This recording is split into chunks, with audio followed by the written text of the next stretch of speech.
मंडळी. आम्ही निघालो डहाणू महालक्ष्मी मंदिर पासून ते आशापुरा माता एडवणला.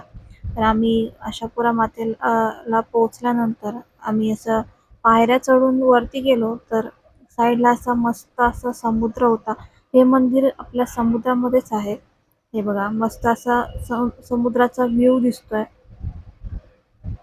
हा व्ह्यू आपला समुद्र, मस्त खळखळणारा त्याचा आवाज, मस्त थंडगार हवा, आपला लाईट हाऊस, देवीचं मंदिर एकदम समुद्राच्या मध्ये असल्याने खूप छान आणि प्रसन्न वाटतं, मन भरून येतं.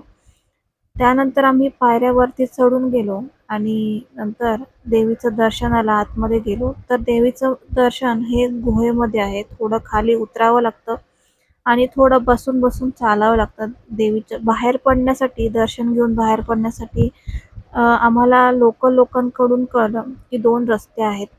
एक झोपून जायचा आणि एक बसून यायचा. तर आम्ही बसून यायचा रस्ता निवडला.